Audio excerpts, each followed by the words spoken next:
Welcome back. And what an incredible night for music it was on Friday. And I remember on Thursday I was talking about how I was excited for this night, and boy, did it deliver. So we're going to try to go through this as quick as possible because there is a lot of albums to talk about. So Serpentwithfeet with Grip. So it has a critic score of a 71 at the moment and a user score of a 62. So this album, I heavily enjoy it. It's probably one of the catchiest albums I've heard so far this year, and it is a big step up from Deacon. While I still really like Deacon, I find that Grip kind of works and kind of perfects the hook side of this album that's a lot more catchier, and the variation when it comes to the house and club and dance hall sounds that Grip is giving on this album. My favorite tracks is probably Safe Word, which was one of the singles, one of the best hooks on this album.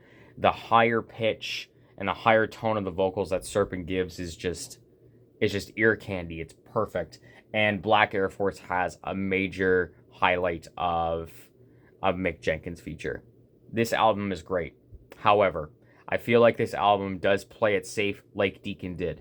And I feel like we kind of set ourselves up too much, or set ourselves up because the first album was Soil, which was boundary pushing, it was experimental, which was off the wall, and it was weird, but it was fantastic. It's one of my favorite records ever.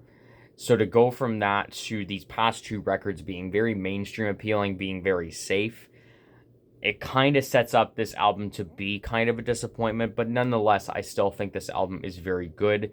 One of my favorites of the year still, and there's so many songs I'm going to be coming back to that have catchy hooks, amazing production, and amazing vocal performances. So I'm still giving this album an 8 out of 10. So we go on to Idols with Tank. So it has a critic score of an 80 and a user score of a 74. So kind of falling around the same kind of ranges that typical Idols albums gets when it comes to the critic ratings. This album, not to say that it's disappointing, but it's definitely an album that's, for its sound, I was not expecting. This is the least immediate sounding Idols record, and it kind of focuses more on the softer moments, on the slow burns, and more on a brooding atmosphere. You still get those explosive tracks, like on the singles, like Gift Horse, which is still one of my favorite tracks on here. That's still so explosive, and the hook is incredible. The bridge is a nice build, and it just explodes, and leading on to the end, still one of my favorite tracks here. And like Dancer, and I believe it is... No, it's Dancer. Yeah, Dancer and Gift Horse are probably the most trademark Idols sounding songs on this album. But you still get songs like Pop Pop Pop that kind of lean into more of like an electronic, kind of more groovier direction. And with Pop Pop Pop and another one with Roy, those two songs really work out to make a really interesting and new sound for Idols to explore and to kind of maybe work on future albums. However, there are some points on this album where that kind of brooding atmosphere and that tone sometimes just leads to songs that lack depth and lack punch. And they use those moments of quiet and use those moments of kind of a little bit more somberness, and it doesn't really do a lot with them, particularly on A Gospel, which falls on the middle portion of this album. While it still has some great vocal performances, I feel like this instrumental is just a little bit too soft and a little bit too kind of pushed back or scaled back to where it kind of falls into the background and becomes kind of this nothing of a track. And another big thing about this album too is that Joe Talbot, the lead singer of Idols, is using a lot more melody and a lot more harmony on this album. There's a lot more singing on here, and he still has a great singing voice. It's just something, if you are looking for that kind of more shouty, kind of punkier sound, this album is going to throw you in for a little bit of a curveball. Still, though, it is still a pretty good record. It probably is one of my least favorite Idols albums, but that's not saying much, considering that a lot of these albums are kind of following in that 7 to 8 range, and this album falls into that 7 out of 10 range. Still a really good album. I still recommend it, especially Pop Pop Pop and Gift Horse. Pop Pop Pop is so groovy that I'm probably going to be returning to that track so much.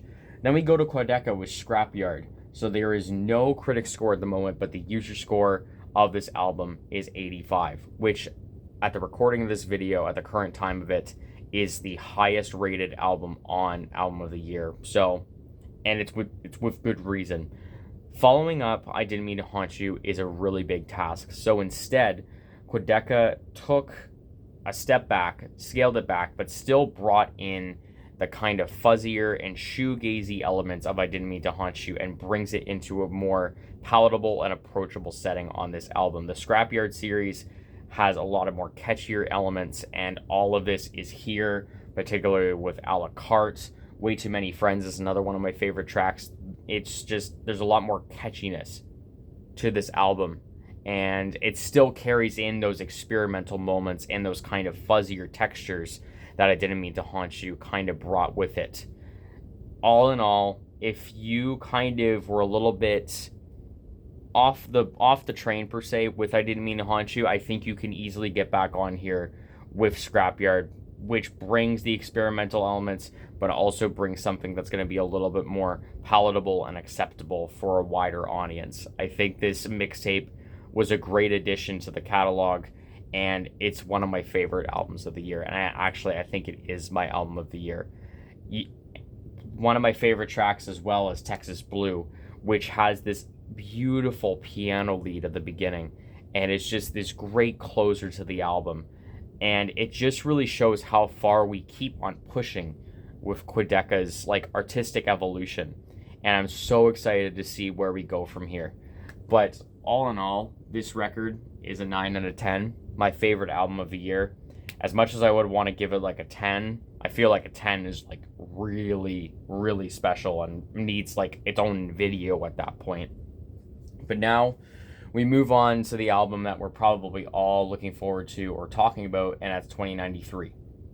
So the critic score is not applicable, nothing there yet, but the user score is a 78. Easily the best received Yeat album critically. First week sales are 65 to 75K. And I remember from my Before the Drop video on Thursday that I was saying that, and I'll call my bluff on here.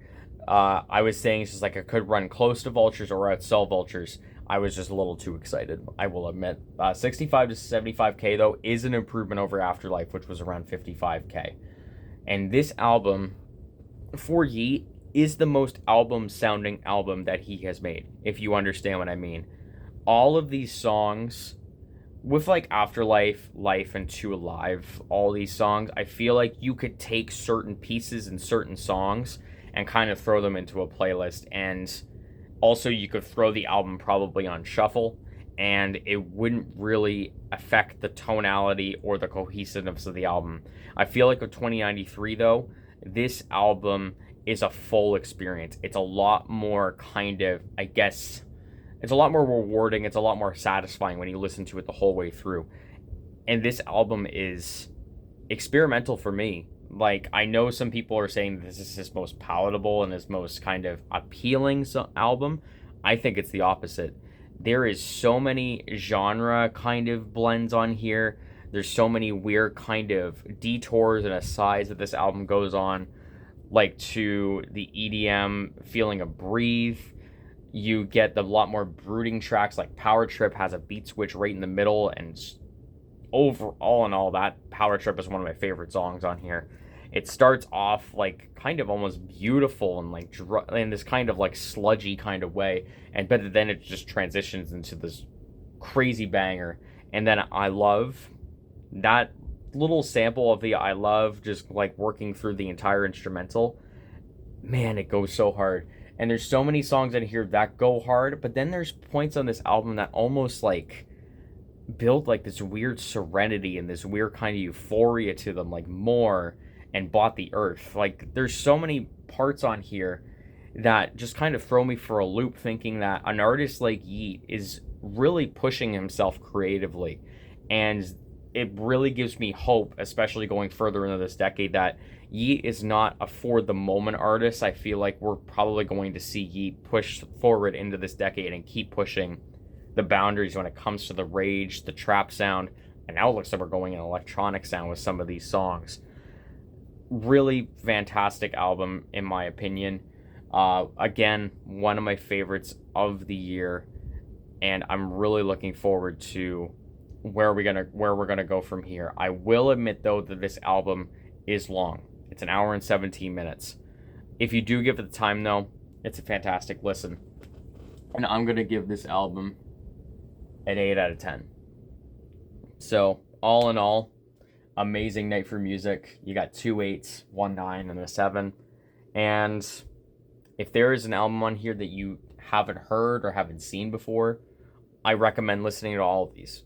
Like, there was no album that like went under or was disappointing. Like, all of these albums have something amazing to offer, and I really think that this night of music is probably going to be remembered throughout this year as probably one of the best drops of the year. So that is Aftermath. So I believe we have Kid Cudi's Insano Nitro Mega Deluxe dropping next week. So we will do a video on that, but we're going to try to keep this as weekly as possible. But thank you so much for watching. Keep posted on some updates and for album reviews and all that kind of jazz. I'm also thinking about doing album reactions, and I think I want to use my car for that because that would be a lot of fun doing album reactions in the car. So I'm going to try to work on that and work on some other videos. But thank you so much for watching, and have a good night.